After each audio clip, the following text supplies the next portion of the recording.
kita ini tubuh Kristus ada di dalam zaman yang sedang dianiaya.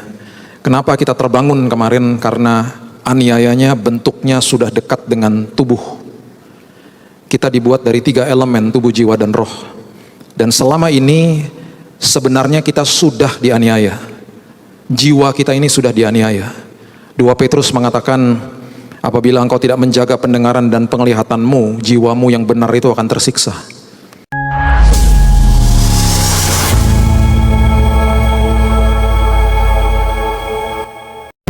Terima kasih Tuhan, dari kedalaman hati kami, apapun yang terjadi, kami selalu melatih hidup kami, selalu katakan, Tuhan Engkau baik, Tuhan Engkau luar biasa.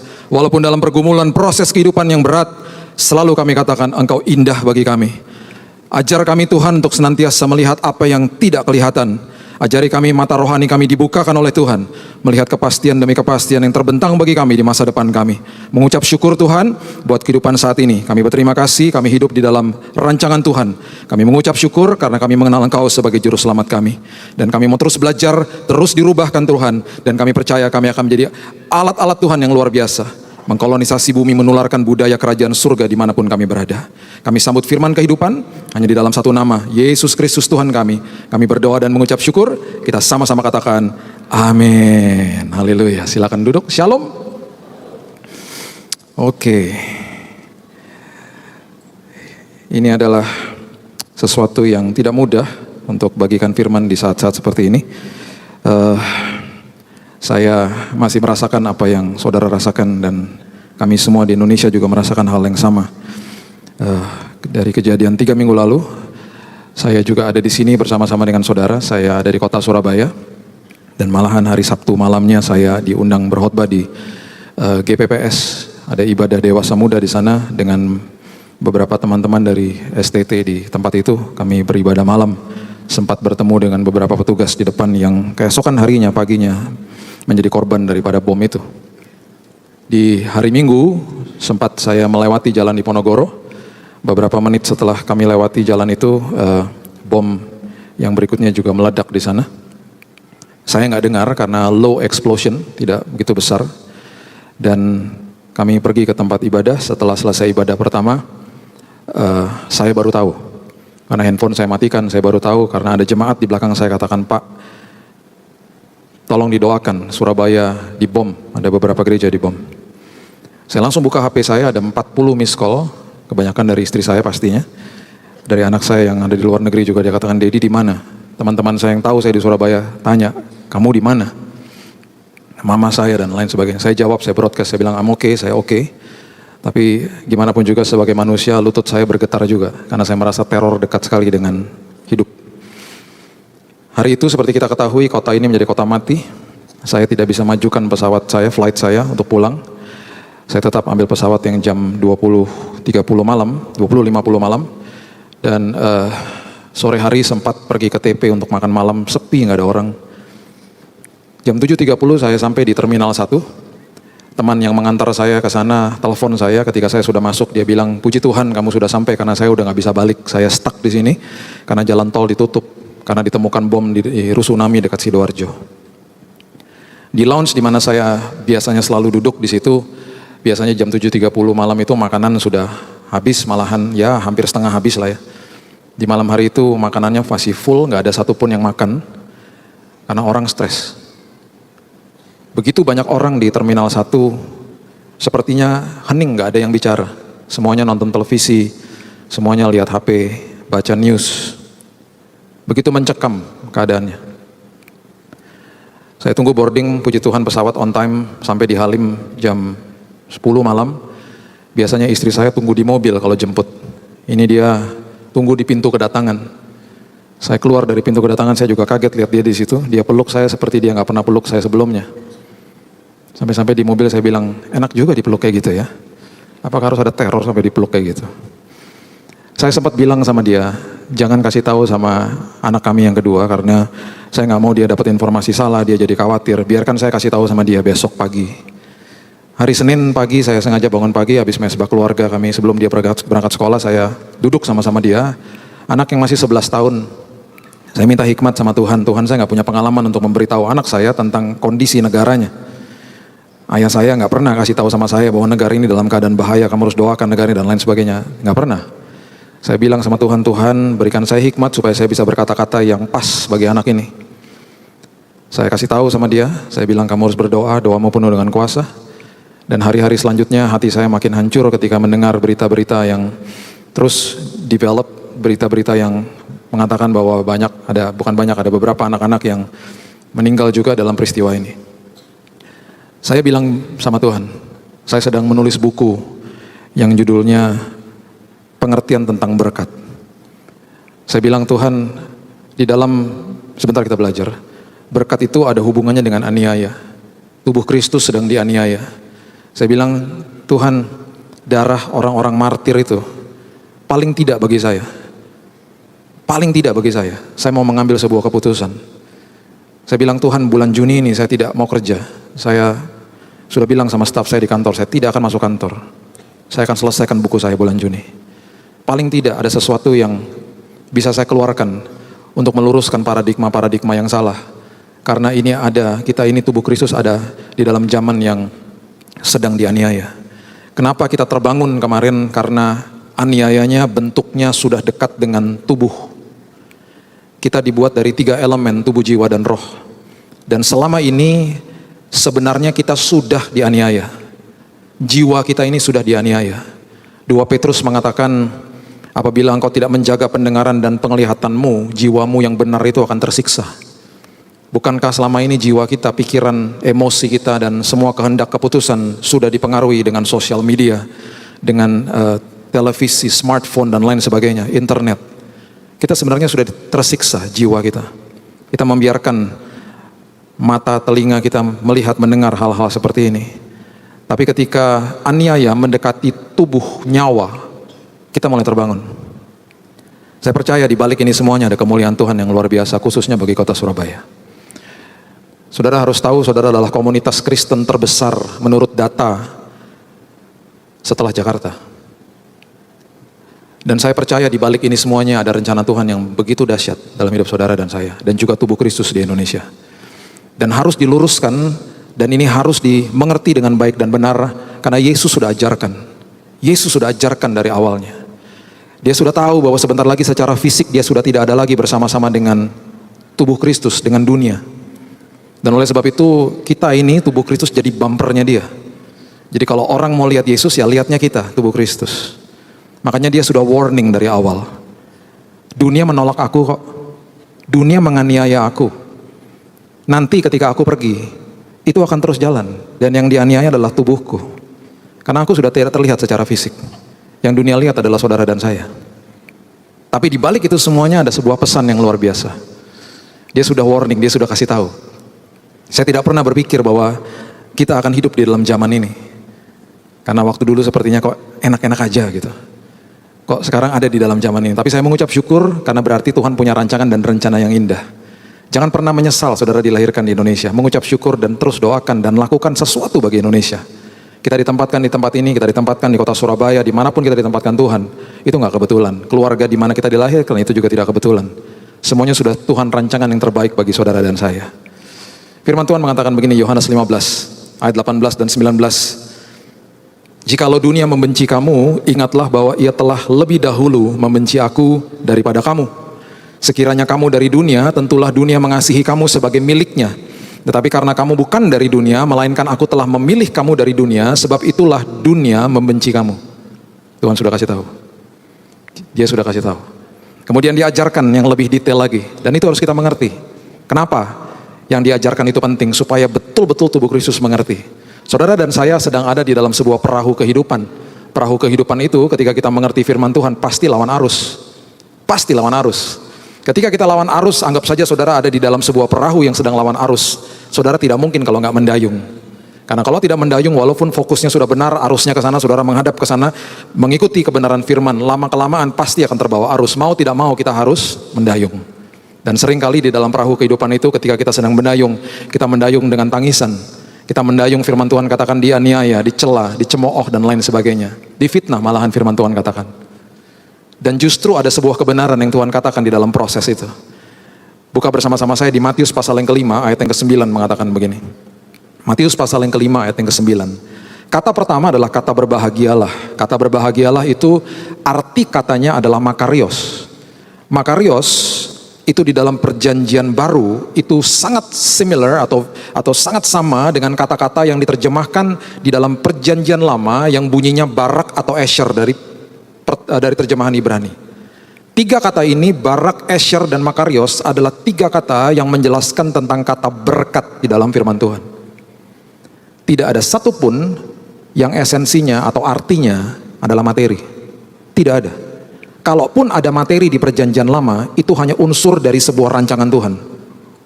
Malahan kalau saudara pelajari di perjanjian baru, sama sekali nggak ada. Semuanya tentang kerohanian supaya tumbuh dewasa di dalam Tuhan. Makanya kenapa kata makarios ini kemudian diterjemahkan ke dalam bahasa Indonesia, karena lembaga Alkitab harus mengambil dari bahasa asli, akhirnya diterjemahkan dalam bahasa Indonesia. Dan kalau saudara lihat Alkitab bahasa Inggris saudara, itu kata di situ diterjemahkan dalam kata blessed atau diberkatilah. Jadi kata berbahagia ini adalah kata yang sama dengan diberkatilah. Dan lucunya kata ini disandingkan dengan kata derita. Dikatakan begini ayat 9. Berbahagialah atau diberkatilah orang yang membawa damai, karena mereka akan disebut anak-anak Allah. Ayat 10, berbahagialah atau diberkatilah orang yang, katakan bersama-sama saya 2, 3, dianiaya oleh sebab kebenaran, karena mereka lah yang mempunyai kerajaan surga. Berbahagialah atau diberkatilah kamu jika karena aku kamu dicela dan dianiaya, dan kepadamu difitnahkan segala yang jahat. Saya mau beritahu kepada saudara, ketika saudara dianiaya, saudara sedang diberkati Tuhan. Maksudnya apa? Maksudnya gini, yang Tuhan mau terjadi perubahan di dalam proses ini bukan masalahnya, itu urusan Tuhan. Makanya stop untuk berdoa, Tuhan jangan sampai ada masalah ini, Tuhan stop doakan itu kedaulatan Tuhan. Tuhan juga tahu kok, nggak salah itu saudara berdoa begitu. Tapi terlebih di dalam proses kehidupan ini, saudara harus berdoa begini, Tuhan di dalam proses kehidupan ini, di dalam zaman aniaya ini, Tuhan rubahkan aku Tuhan, rubahkan aku Tuhan. Karena di dalam aniaya pasti dan harus tubuh Kristus keluar sebagai pemenang, dan makin diasah makin menjadi serupa seperti Kristus. Gak apa-apa Tuhan dianiaya, tapi aku akan respon, tubuh Kristus akan respon supaya aku makin berubah. Itu arti daripada berkat. Makanya saya sedih ketika ketemu sama ratusan hamba Tuhan, seminar dan lain sebagainya. Sedih saya. Karena saya tanya, saya buat survei malahan tertulis, belajar kata berkat dari mana? Di STT nggak dijelaskan secara benar Pak. Udah gitu kami ngikut-ngikut senior Pak. Makanya nggak heran ketika hamba Tuhan berdiri di atas mimbar bilang begini, puji Tuhan saya berdoa bagi jam tangan saya atau sepatu saya harganya ratusan puluhan juta. Puji Tuhan ada jemaat yang ngasih sama saya. Itu pertama ngasih kode sama jemaatnya, dia suka barang-barang mahal. Kedua, eksploitasi, manipulasi, dan betul-betul mencela yang namanya firman Tuhan. Jadi distorsi. Jemaat nggak ngerti, pulang-pulang ngertinya apa? Oh berkat materi, berkat materi, berkat materi. Ketika masuk zaman aniaya nggak ngerti, nggak sanggup, kerdil rohani, karena yang diajarkan begitu. Padahal firman Tuhan nggak tulis begitu. Firman Tuhan katakan justru ketika engkau sedang dianiaya, engkau sedang diberkati Tuhan. Maksudnya apa? Engkau sedang dirubahkan Tuhan. Engkau harus dirubahkan Tuhan. Ini nggak bisa kita bahas dalam 45 menit. Ini terus harus dimengerti, dipelajari. Makanya kenapa saya nggak heran ketika seorang jemaat katakan, saya udah nggak mau lagi ke gereja Pak, saya jual semua milik saya sampai saya bangkrut, karena saya dijanjikan kalau saya jual kasih semuanya saya akan dimultiplikasi sama Tuhan. Saya bilang, apa bedanya gereja sama Gunung Kidul? Apa bedanya Tuhan sama dewa? Kok kamu tawar menawar sama Tuhan? Akhirnya apa? Hedonisme terjadi di dalam gereja. Udah nggak karu-karuan. Kita harus dipersiapkan melewati zaman ini. Kita harus dipersiapkan melewati aniaya. Sudah ditulis kok. Dan ketika makin mengerucut, ketika makin kecil kelompok yang ada sama Yesus, dan udah pasti biasanya begitu. Karena makin gak enak, makin mungkin bagi mereka udah rasa gak nyaman, makin dekat, akhirnya Yesus katakan begini. Kita mau belajar itu, 5 marks, 5 tanda ketika dia memanggil kita sebagai muridnya. Dia kemudian ajarkan kepada mereka, jangan sekedar hanya jadi orang percaya, masuk lebih dalam lagi, jadi muridku. Ketika engkau mau jadi muridku, aku ajarkan ini caranya. Supaya engkau tahan api, tahan ketika masuk dalam zaman-zaman yang sulit. Ketika engkau betul-betul masuk dalam zaman itu, engkau sudah tahu dipersiapkan oleh firman kebenaran yang luar biasa. Jadi anak-anak Tuhan yang tumbuh dewasa di dalam Tuhan. Itu harus mengacu, itu tiap hari bangun pagi harus begitu. Tuhan apalagi dalam hidupku yang harus dirubah? Lukas 14, yang pertama, ada 5 hal. Lukas 14 ayat 25 sampai 26 mengatakan begini. Pada suatu kali banyak orang berduyun-duyun mengikuti Yesus dalam perjalanannya. Sambil berpaling ia berkata kepada mereka, "Jikalau seorang datang kepadaku dan ia tidak membenci bapaknya, ibunya, istrinya, anak-anaknya, saudara-saudaranya laki-laki atau perempuan, bahkan nyawanya sendiri, ia tidak dapat menjadi muridku." Hati-hati dengan kata membenci. Kata membenci artinya adalah sane. Sane artinya adalah to prefer above, memilih di atas segala-galanya. Kata ini jangan diterjemahkan secara letterlek. Yesus berbicara dengan banyak parables, similes atau hiperbol. Dia berbicara dengan banyak perumpamaan, dia berbicara dengan banyak retorik, dia berbicara dengan banyak hiperbola, dan dia mengatakan hal-hal seperti ini untuk supaya mereka mengerti. Ini artinya sane atau to prefer above, untuk mengutamakan dia di atas segala-galanya. Itu artinya malahan mengasihi dia disandingkan dengan keluarga, bahkan nyawa yang paling penting. Pertanyaannya, apakah Tuhan kita itu bisa membuat kita semuanya seperti robot, dirubah dalam sekejap semuanya mengasihi dia? Sangat bisa. Tapi itu bukan kasih yang sejati, karena kasih yang sejati adalah keputusan. Ketika manusia mengambil keputusan untuk mengasihi, itulah kasih yang sejati. Makanya beda kasih yang sebenarnya letaknya di dalam roh, yang letaknya di dalam emosi, itu yang dinamakan jatuh cinta. Makanya ketika orang hanya masuk ke dalam sebuah hubungan dengan modal jatuh cinta, nggak mengerti kasih yang sebenarnya, hancur-hancuran. Makanya dunia nggak mengenal kasih agape yang sebenarnya, beroperasi di dalam emosi yang artinya adalah falling in love. Makanya jatuh namanya, bukan naik cinta, jatuh cinta. Emosinya dipermainkan, dan ini bisa diusik, bisa hilang kapan saja. Tapi yang namanya kasih itu kekal adanya. Kasih diletakkan di rohnya manusia. Ketika manusia bertobat, 2 Korintus 3 ayat 3, kebenaran firman ditaruh di atasnya. Makanya harus mengambil keputusan untuk mengasihi. Ketika saudara disakiti sama orang, sudah pasti emosi saudara terluka. Gak apa-apa saudara katakan aku sakit hati, tapi jangan sampai sakit hati itu menjadi kepahitan. Makanya harus mengambil keputusan. Baca 1 Korintus 13 ayat 4-7 nanti di rumah. Definisi daripada kasih, ganti kata kasih dengan nama saudara. Baca itu setiap hari supaya jadi rema kehidupan dalam hidup kita. Kasih itu murah hati, tidak cemburu, tidak mementingkan diri sendiri, dan lain sebagainya. Itu semuanya adalah keputusan, bukan perasaan. Gak ada orang bangun-bangun pagi, duh rasa-rasa murah hati nih, gak ada. Gak ada, ambil keputusan. Saya disakiti, aku mengambil keputusan untuk murah hati.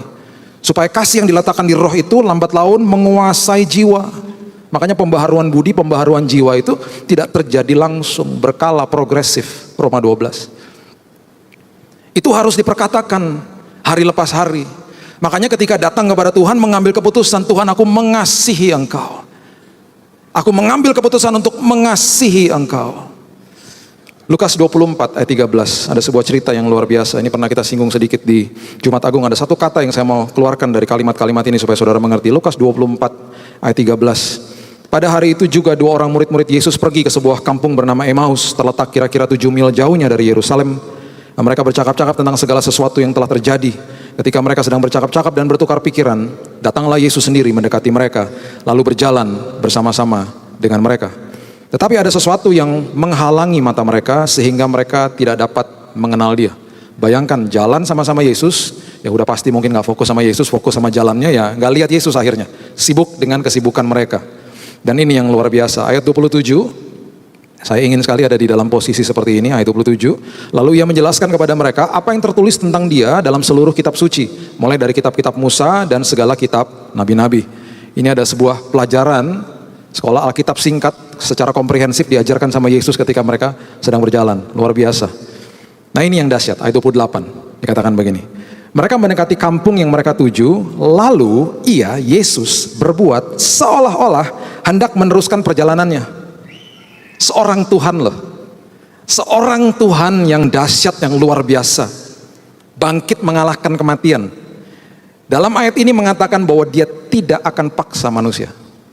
Malahan dia berjalan seolah-olah hendak meninggalkan mereka. Udah pasti dengan harapan, ayo undang aku dong. Seorang Allah yang berdaulat, yang bisa merubah apapun. Dia sangat menghormati keputusan manusia. Sampai-sampai dia katakan, Alkitab mengatakan dia berbuat seolah-olah hendak meneruskan perjalanan. Dengan harapan, undang aku. Di dalam perjanjian lama beda. Ketika Raja Ahazia memanggil Nabi Elia, dia hidup dalam kemurtatan, dia hidup dalam kebebalan, dia tidak mengaku Tuhan dan lain sebagainya. prajuritnya 102 prajurit dikirimin api dari surga sama Elia. Elia memerintahkan api turun. Kelompok pertama 50 sama satu komandan dibakar sama api. Kelompok kedua datang lagi dibakar lagi. Kelompok ketiga datang sampai minta-minta ampun, jangan bakar kami. Cerita ini tersebar dan terus sampai terdengar sama murid-murid Yesus.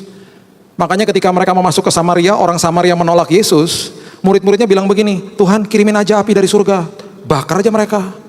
Yesus berpaling kepada mereka dan menegur mereka. Dan akhirnya Yesus meneruskan perjalanan. Kalau mereka tolak ya nggak apa-apa, kita teruskan perjalanan. Kita cari mana orang yang mau terima aku. Dia nggak pernah paksa, karena itu kasih yang sebenarnya.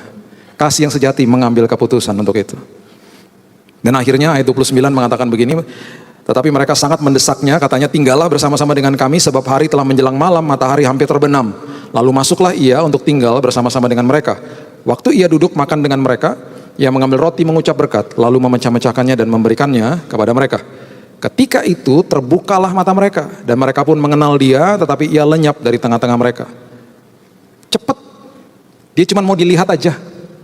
Dengan kata lain, Ibrani mengatakan ketika engkau mengejar kekudusan, kau mengundang dia, hidup dalam karakter ilahi, mengambil keputusan untuk mengasihi dia, engkau akan melihat Tuhan. Melihat Tuhan dalam zaman ini adalah melihat rancangan Tuhan maksudnya. Rencana Tuhan terjadi sama hidup saudara. Itu maksudnya. Kriteria menjadi murid Tuhan, dasar daripada segala-galanya, ambil keputusan untuk taruh Tuhan di atas segala-galanya. Mengasihi dia. Yang kedua, Lukas pasal yang ke-14 ayat 27 mengatakan begini. Barang siapa tidak memikul salibnya dan mengikut aku, ia tidak dapat menjadi muridku.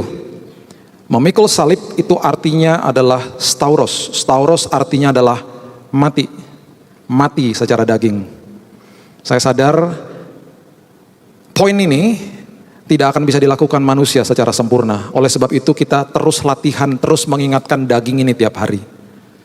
Mati sama daging. Orang yang mati gak bisa tersinggung, orang mati gak bisa marah. Mau coba aja datang ke rumah duka. Saudara ejek tuh jenazahnya, mana bisa bangun dia. Kurang ajar kamu ya, jangan ngomong gitu lagi, ditutup lagi mata, bisa bubar yang melayat. Orang mati gak bisa marah. Selesai udah mati kok. Itu yang susah. Kita udah pernah belajar di tempat ini, ketika baru mengasihi Tuhan, kasih mula-mula kan dahsyat. Semuanya untuk pihak kedua, lambat laun kan jadi saya. Itu terus harus dipatahkan, harus latihan hari lepas hari, mati. Saya bukan mengejek atau bukan tidak setuju sama orang pakai salib. Gak masalah sebenarnya. Tapi bukan itu yang menandakan kita jadi rohani. Ingat loh saudara, itu adalah alat pembunuh juru selamat kita yang luar biasa kita pajang-pajang. Sekali lagi, gak masalah. Saya gak menentang hal itu. Tapi jangan jadikan itu menjadi ukuran rohani. Banyak orang pakai salib gak karu-karuan malahan. Ya, kemudian jangan pernah mengartikan ayat ini begini. Aduh, saya lagi mau pelayanan Pak, kesaksian nih. Kemudian tadi ban saya bocor. Aduh, ini adalah salib yang sedang saya pikul Pak. Aduh, saya mau pelayanan. Saya lagi sakit-sakit tapi saya tetap pergi pelayanan. Ini salib yang sedang saya pikul. Aduh, jauh. Itu gak ada apa-apanya. Memikul salib artinya mati. Berubah hidup saya. Daging saya mati. Berarti saya harus mengingatkan diri saya hari lepas hari. Saya harus belajar untuk terpesona sama Yesus sang pemberi, bukan kepada pemberiannya. Belajar untuk terus fokus sama dia. Seringkali kita terpesona sama pemberian karena itu apa? Menyukakan daging kok. Makanya kemarin ketika anak saya pulang dari school camp, dari youth camp atau retreat sekolahnya, dia pergi 3 hari. Sebelum dia pergi saya bilang gini, aduh dek, I'm gonna miss you. Terus dia bilang gini, I'm not. Aku akan kangen banget, aku enggak. Kamu lama banget sih pergi, dad please deh, cuma 3 hari, aduh jangan lebay deh ya. Kakakmu udah gak ada di rumah, kamu pergi lagi, sedih banget. Setiap hari sama istri saya udah kayak kehilangan anak aja, tiap hari liatin fotonya aja. Terus kita sedih juga ya, kalau sebentar lagi mereka kuliah semua, kita cuma berdua aja. Sedih juga rasanya, ditinggal cuma 3 hari. Jadi waktu dia pulang kemarin kita, udah ngitungin jam, teleponin, kamu di mana? Udah kita tunggu-tunggu, pas dia turun dari bus kita samperin, kita, hey, how are you? Peluk-pelukan. Terus dia bilang gini, aku jangan pulang dulu, kita ngopi dulu di situ. Ada sesuatu yang serius nih aku mau ngomong. Waduh, apaan? Kita duduk dengan muka atau mata yang mau menangis. Dia katakan begini kepada saya, Dad, aku kemarin nangis di retreat. Aku nangis. Kenapa? Kamu dapat lawatan Tuhan. Betul. Tapi yang lebih penting dari itu aku nangis buat Indonesia. Saya wow, kamu nangis buat Indonesia? Iya. Waktu Dedi ceritain soal Surabaya tuh aku doain tiap hari, Dad. Dan aku sampai kemarin di tempat itu, aku merasa bahwa Tuhan terus bilang sama aku harus doakan Indonesia. Saya bilang begini sama dia, wow, kamu tahu nggak kamu sedang diberkati Tuhan. Kamu sedang dirubahkan Tuhan.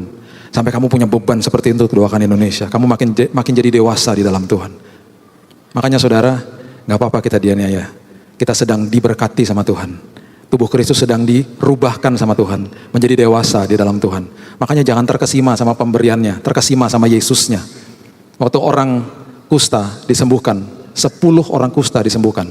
Yang kembali kepada Yesus berapa orang? 1. Yang lain terpesona sama pemberiannya. Hanya 1 yang terpesona sama Yesus. Apa yang terjadi sama dia? Yuk kita belajar Lukas 17. Ayat 17 mengatakan begini. Lukas 17. Lalu Yesus berkata, bukankah ke-10 orang tadi semuanya telah menjadi tahir? Di manakah yang 9 itu? Tidak adakah di antara mereka yang kembali untuk memuliakan Allah selain daripada orang asing ini? Lalu ia berkata kepada orang itu, berdirilah dan pergilah, imanmu telah menyelamatkan engkau. Kalau hanya dibaca sekilas saja kita mungkin nggak ngerti esensinya. Kalau dipelajari bahasa aslinya ini yang timbul. Kalau saudara baca NIV atau NKJV dikatakan your faith has made you well. Terjemahan King James Version dikatakan thy faith has made thee whole. Ternyata orang kusta ini yang kembali kepada Yesus, waktu dikatakan imanmu menyelamatkan engkau, itu artinya made you whole, artinya bukan sekedar dia disembuhkan, bekas kustanya hilang, sirna. Yang 9 disembuhkan, tapi ada bekas kusta. Yang 1 disembuhkan karena dia terpesona sama Yesus, bukan sekedar disembuhkan, dapat double portion. Dapat perkenanannya double dari Tuhan. Bekas kustanya pun hilang. Yuk terpesona sama Tuhan kita. Stop terpesona sama pemberian-pemberiannya. Kenapa? Karena kalau terpesona sama pemberian, berarti kita masih kerdil rohani. Anak-anak saya waktu mereka dapat pemberian, kado, dan lain sebagainya, belum jadi budaya tuh sama mereka waktu mereka masih kecil untuk mengatakan terima kasih. Belum. Harus disuruh. Mereka lari sama kadonya. Mereka lari dengan kadonya dan kita harus kasih tahu dan ingatkan mereka. Bilang apa? Thank you dad, thank you mom. Gitu juga kita gak dilihat. Dia sambil buka kadonya dia gak peduli. Karena disuruh, belum jadi budaya. Dia terpesona sama pemberiannya. Sampai-sampai tahun lalu ketika anak saya umur 10 tahun, saya belikan dia Lego. Pertama kali saya betul-betul tersanjung dan saya seperti dijamah gitu hati saya ketika dia taruh Legonya di sampingnya dan dia peluk saya, dia bilang, Dad, thank you ya.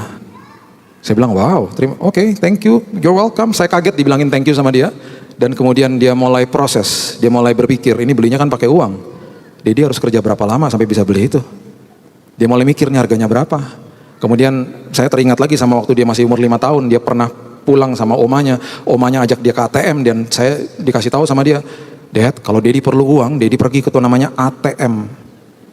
Itu uangnya banyak, Dad, di situ. Malahan kalau tadi oma pencet-pencet keluar uang loh, Dad. Dedi tahu nggak? Ya tahu lah. Kalau menurut aku, Dad, Dedi pencetnya yang lama, uangnya pasti banyak keluarnya. Saya bilang sama dia, kamu tahu kalau rekening kosong kamu pencet lama-lama, ditelan tuh kartunya. Mulai diproses sama dia. Tadi Dedi belinya pakai kartu itu credit card ya? Iya. Berarti Dedi nggak bayar, enak aja. Nanti ada tagihannya dan kalau tagihan datang nggak enak rasanya. Dia mulai proses. Waktu pulang dia taruh kadonya, dia nggak buka. Dia nempel sama saya, dia bilang thank you ya Dad. Terpesona sama papanya yang botak ini. Gak terpesona sama pemberiannya lagi. Di situ saya sadar, oh anak ini udah dewasa. Yuk, kita terpesona sama Yesus. Kita matikan daging ini, latihan tiap hari saudara. Karena gak gampang, daging ini terlalu kuat. Alkitab juga menyatakan itu kok, daging itu kuat. Kita latihan tiap hari, stauros. Pikul salib adalah stauros, mati sama daging ini. Yang ketiga, menjadi murid Yesus diajarkan seperti ini. Lukas 14 ayat 28 sampai 30. Sebab siapakah di antara kamu yang kalau mau mendirikan sebuah menara tidak duduk dahulu membuat anggaran biayanya, kalau cukup uangnya untuk menyelesaikan pekerjaan itu, supaya jikalau ia sudah meletakkan dasarnya dan tidak dapat menyelesaikannya, jangan-jangan semua orang melihatnya mengejek dia sambil berkata orang itu mulai mendirikan tetapi tidak sanggup menyelesaikannya. Dengan kata lain, the disciple marks yang ketiga, kriteria menjadi murid Yesus yang ketiga, finish well, selesaikan pertandingan kehidupan ini. Dia gak peduli saudara mulai dari mana, selesaikan pertandingan ini, finish well. Kami sering lihat gedung-gedung di Jakarta, kalau saya dan istri saya kalau lewat, ada beberapa gedung dekat rumah kami yang kami lihat, aduh ini apartemen dibangun gak selesai. Apartemen itu dibangun selesai, apartemen ini dibangun nggak selesai. Lama-kelamaan kredibilitas daripada grup yang membangun itu jadi turun. Berikutnya mereka bangun properti lagi, nggak ada yang mau beli. Jangan ntar nggak selesai. Tapi ketika sesuatu diselesaikan dengan baik, kredibilitas pasti naik. Selalu begitu. Ada seseorang namanya Cliff Young, umurnya 61 tahun. Giginya udah ompong. Dia datang ke meja pendaftaran daripada lari maraton dari Sydney ke Melbourne. Jaraknya 870 kilo, hampir dari Jakarta Surabaya. Mereka terkaget-kaget lihat Cliff Young karena mereka katakan, wow, tadi kami pikir bahwa Bapak datang mau jadi penonton, ternyata mau ikut lari. Ada 150 pelari maraton yang profesional ada di dalam pertandingan itu. Mereka mulai meragukan kemampuannya dan kemudian waktu diliput sama televisi ada komentar-komentar yang mengatakan, aduh hati-hati, nanti Bapak ini meninggal serangan jantung lagi ketika lagi lari. Singkat cerita, Cliff Young akhirnya menjuarai kompetisi lari maraton itu dalam waktu 5 hari dan 15 jam. Juara keduanya yang ada di belakang dia terpaut waktu 9 jam di belakangnya. Kaget dong semua orang. Kok bisa katanya. Akhirnya Cliff Young membuka rahasianya. Dia katakan, semenjak saya 17 tahun saya sudah dilahirkan, dibesarkan di sebuah peternakan yang sangat besar oleh ayah saya.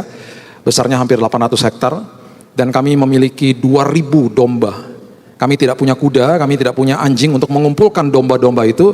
Dan saya harus mengumpulkan domba-domba itu khususnya ketika ada badai dengan cara berlari.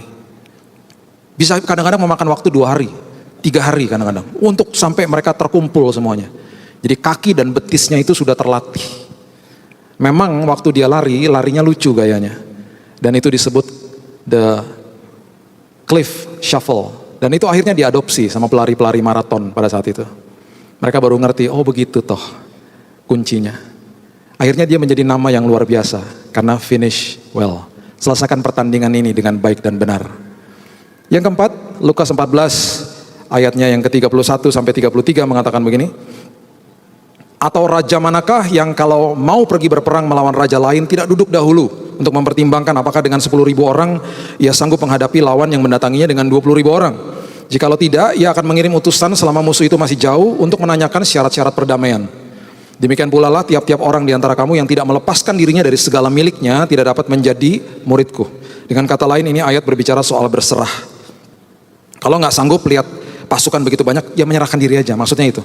Kalau ikut aku belajar berserah. Meninggalkan apapun yang mengikat dirimu, belajar berserah kepadaku. Ada seorang lifeguard yang yang tugasnya menyelamatkan orang kalau tenggelam. Satu waktu di pantai di Australia, ada seorang yang badannya cukup besar dan dia sudah hampir tenggelam di tengah laut, nggak jauh dari pantai. Dan banyak orang mengatakan kepada lifeguard ini untuk cepat ke sana. Dia hanya pegang bannya dan dia tetap liatin itu orang dari pantai. Orang sudah mulai marah, ayo cepat. Dia tetap tidak bergerak. Sampai di titik di mana orang yang mau tenggelam itu betul-betul sudah tidak berdaya, sudah akhirnya sepertinya menyerahkan dirinya dan dia sudah mau tenggelam. Gayanya sudah habis. Baru lifeguard ini mulai berenang ke arah orang itu. Dengan gampangnya dia menyelamatkan dan menarik dia ke tepi dan akhirnya mereka selamat. Kemudian orang bertanya, orang beri terima kasih, tepuk tangan dan lain sebagainya. Nah orang-orang mulai tanya sama dia, kenapa kamu tunggu begitu lama? Dia katakan begini, ketika di poin atau di titik di mana dia sedang menggeliat dan sedang berusaha untuk menyelamatkan dirinya, itu adalah titik sangat bahaya. Dia bisa membawa saya masuk ke dalam air. Dia akan tarik saya karena dia panik, dia akan tarik saya ke dalam air. Justru di saat dimana dia betul-betul sudah tidak berdaya, itu adalah momen yang paling tepat saya bisa menyelamatkan dia. Seringkali kita mengatakan hal itu kepada Tuhan. Kita sudah pegangan ranting, udah mau jatuh ke jurang. Yesus datang, sini aku tolong. Seringkali kita bilang begini, minggir Tuhan, minggir, aku bisa Tuhan. Jatuh beneran. Makanya kenapa di dalam keterikatan dosa, di dalam apapun belajar berserah kepada Tuhan. Kita pernah bahas tentang ketaatan di tempat ini. Ada banyak orang yang selalu membuat janji kepada Tuhan. Kita nggak sadar di belakang kata janji ada kata yang tidak terucapkan dengan kekuatan sendiri. Salahkah berdoa seperti itu? Tidak, tapi tidak efektif. Tuhan aku janji Tuhan. Besok-besoknya kita kembali ke dalam dosa yang sama. Tapi ketika kita merubah doa kita dan sikap hati kita, Tuhan aku udah gak bisa, daging ini terlalu kuat. Aku serahkan kepada Tuhan, aku udah gak sanggup Tuhan. Ini dosa mengikatku Tuhan. Ada 6 orang yang datang kepada saya yang terikat dengan merokok dan mereka katakan, Pak saya mau berhenti merokok. Ketika saya bilang janji justru saya gak bisa. Ketika saya merubah doa saya Pak, Tuhan aku serahkan kepada Tuhan, aku dagingku udah gak bisa, Tuhan aku berserah, aku udah gak tahu lagi harus ngapain. Dalam hitungan 4, 5, 6 hari Pak, tiba-tiba aku enek sama orang merokok pun pengen muntah Pak. Seperti ada kekuatan yang luar biasa merasuki hidupku Pak. Saya katakan di dalam kelemahanmu, kekuatan Tuhan menjadi nyata. Belajar berserah. Engkau bisa lepas dari keterikatan dosa. Engkau bisa hidup dalam ketaatan, bukan dengan kekuatan daging, dengan kekuatan ilahi. Makanya belajar berserah, itu kriteria dari murid Yesus. Dan yang kelima, Lukas 14, ayat yang ke-34 dan 35 mengatakan begini. Garam memang baik, tetapi jika garam juga menjadi tawar, dengan apakah ia diasinkan? Tidak ada lagi gunanya, baik untuk ladang maupun untuk pupuk, dan orang membuangnya saja. Siapa mempunyai telinga untuk mendengar, hendaklah ia mendengar.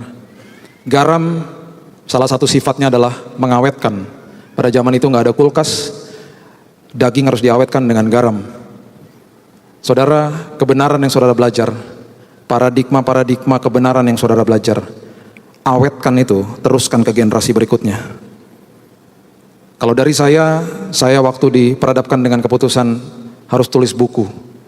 Saya bilang, Tuhan, ini kebenaran harus diawetkan, diwariskan kepada generasi yang berikutnya.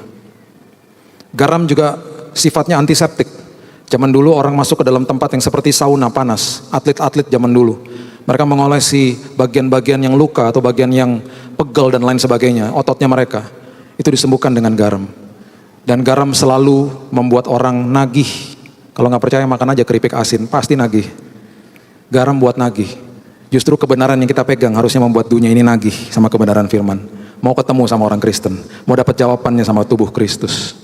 Nah pada akhirnya apapun yang sedang terjadi atas tubuh Kristus, lepaskan pengampunan. Lepaskan pengampunan. Yohanes 15 ayat 10 mengatakan begini. Yohanes 15 ayat 10, jikalau kamu menuruti perintahku, kamu akan tinggal di dalam kasihku. Seperti aku menuruti perintah Bapakku dan tinggal di dalam kasihnya. Semuanya itu kukatakan kepadamu supaya sukacitaku ada di dalam kamu dan sukacitamu menjadi penuh. Ketika pengampunan dilepaskan, kasih dilepaskan, sukacita diberikan sama kerajaan surga. Perhatikan, sukacita diletakkan juga di dalam rohnya manusia. Yang kita suka salah itu adalah yang namanya kesenangan. Kesenangan itu letaknya di dalam emosi manusia, jiwa manusia. Bisa terusik, bisa dicuri sama iblis kapan saja, bisa. Makanya beda, happiness dan joy, beda. Kesenangan bisa hilang kapan saja, tapi yang namanya sukacita itu kekal adanya. Iblis pun gak bisa curi dari saudara. Sukacita itu abadi, diletakkan di dalam roh. Sukacita membawa kepada apa? Kasih membawa kepada sukacita, sukacita bawa kepada apa? Filipi 4 ayat 4-7 mengatakan, bersukacitalah senantiasa dalam Tuhan. Sekali lagi kukatakan bersukacitalah. Hendaklah kebaikan hatimu diketahui semua orang. Yang punya sosial media, hendaklah kebaikan hatimu diketahui semua orang. Jangan mencibir, jangan argumentasi, jangan kasih kata-kata yang menggosip, menghasut. Tebarkan firman Tuhan. Karena apa? Tuhan sudah dekat, firman Tuhan katakan. Ayat 6, janganlah hendaknya kamu khawatir tentang apapun juga. Nyatakan dalam segala hal keinginanmu kepada Allah dalam doa dan permohonan dengan ucapan syukur. Perhatikan ayat 7, sukacita membawa kepada damai sejahtera Allah yang melampaui segala akal akan memelihara hati dan pikiranmu dalam Kristus Yesus. Damai sejahtera juga diletakkan di dalam roh manusia. Temannya damai sejahtera yang adanya di dalam jiwa itu yang dinamakan ketenangan. Ketenangan bisa hilang? Bisa. Damai sejahtera nggak bisa. 3 minggu lalu, apakah ada kesenangan? Tidak ada. Ada ketenangan? Tidak ada. Tapi tubuh Kristus karena mengampuni selalu ada sukacita dan damai sejahtera. Surabaya ada sukacita dan damai sejahtera. Indonesia ada sukacita dan damai sejahtera. Walaupun ketenangannya terusik, walaupun kesenangannya terusik. Karena tubuh Kristus bertumbuh menjadi dewasa. Karena tubuh Kristus mengerti ketika dianiaya. Ini yang menjadi respon daripada tubuh Kristus. Menjadi lebih dewasa, menjadi luar biasa, mengampuni, melepaskan kasih Kristus di atasnya. Saya tutup dengan ayat ini, Kisah Rasul 12 ayat 6-7 mengatakan, Kisah Rasul 12 cerita tentang Petrus. Pada malam sebelum Herodes hendak menghadapkannya kepada orang banyak, Petrus tidur di antara 2 orang prajurit, terbelenggu dengan 2 rantai. Selain itu prajurit-prajurit pengawal sedang berkawal di muka pintu. Dia baru tahu bahwa temannya Yakobus baru dipenggal kepalanya, martir. Ada kemungkinan besok juga dia akan dihukum mati di bawah kepemerintahan Herodes Agripa, dan malam hari itu dia ada di penjara, dikawal, dirantai. Pertanyaan saya, apakah dia ada kesenangan dan ketenangan? Tidak ada. Ayat 7. Tiba-tiba berdirilah seorang malaikat Tuhan dekat Petrus dan cahaya bersinar dalam ruang itu. Biasanya malaikat kalau datang, manusia kalau nggak takut kaget. Sampai-sampai ya pastilah malaikat juga udah capek untuk jelaskan. Dia harus jelaskan SOP-nya gitu kali ya. Dia jelaskan, saya nih malaikat, jangan takut. Baru dia kemudian menjelaskan berita-berita dari surga. Pertama kali dalam sejarah perserikatan kemalaikatan, manusianya tidak bergeming. Karena di ayat ini dikatakan begini, ayat yang ke-7. Malaikat itu menepuk Petrus untuk membangunkannya. Katanya, bangunlah segera. Maka gugurlah rantai itu dari tangan Petrus. Pertama kali di dalam sejarah mereka yang didokumentasikan di Alkitab, manusianya nggak bangun. Berarti apa? Petrus tidur nyenyak. Ada kesenangan? Pasti nggak ada. Ada ketenangan? Pasti nggak ada. Kenapa tidur nyenyak? Karena ada damai sejahtera dan sukacita. Lepaskan pengampunan supaya Surabaya tidur nyenyak, Indonesia tidur nyenyak. Karena apa? Tubuh Kristus mengerti ketika kita sedang dianiaya, kita sedang diberkati oleh Tuhan. Berikan tepuk tangan kita untuk Tuhan kita yang luar biasa. Dan saya percaya saudara akan dirubahkan Tuhan menjadi lebih dewasa, dan saudara responi firman ini menjadi murid Kristus yang luar biasa, lepaskan pengampunan, dan menjadi garam yang luar biasa bagi kota ini. Mari kita berdoa. Terima kasih Tuhan, mengucap syukur buat firman Tuhan. Mengucap syukur Engkau telah mempersiapkan kami Tuhan, memasuki zaman-zaman sulit ini. Terima kasih karena ada rancangan Tuhan yang begitu indah bagi kami. Terima kasih buat kebenaran firman-Mu. Oleh sebab itu Tuhan, kami mau meresponi. Kami mau bukan sekedar hanya sebagai orang percaya saja, tapi kami mau meresponi menjadi murid Yesus. Kami belajar untuk mengasihi Tuhan dengan segenap hati kami. Mengambil keputusan untuk mengasihi Tuhan. Menaruh Tuhan di atas segala-galanya. Kami mengambil keputusan Tuhan untuk memikul salib, mati atas daging kami. Berlatih setiap hari Tuhan untuk mematikan daging ini. Belajar untuk finish well, menyelesaikan pertandingan ini Tuhan. Dan kami percaya Tuhan, kami akan terus bersandar kepada Tuhan. Kami gak mampu Tuhan berjalan sendiri. Dan pada akhirnya ini komitmen kami mau menjadi garam dunia. Melepaskan pengampunan. Dan ketika kami melepaskan pengampunan, ada sukacita dan damai sejahtera Tuhan melingkupi kehidupan kami. Kami tidur nyenyak, Surabaya tidur nyenyak, Indonesia tidur nyenyak. Karena walaupun tubuh Kristus dianiaya, kami sedang melewati masa di mana kami sedang diberkati Tuhan. Kami sedang dirubahkan oleh Tuhan menjadi dewasa, karena kami terpesona oleh-Mu Tuhan. Kami mengucap syukur, meteraikan firman ini sedalam-dalamnya, jadikan ini kehidupan dalam setiap hidup kami. Dan Tuhan, mau berdoa khusus bagi kota Surabaya.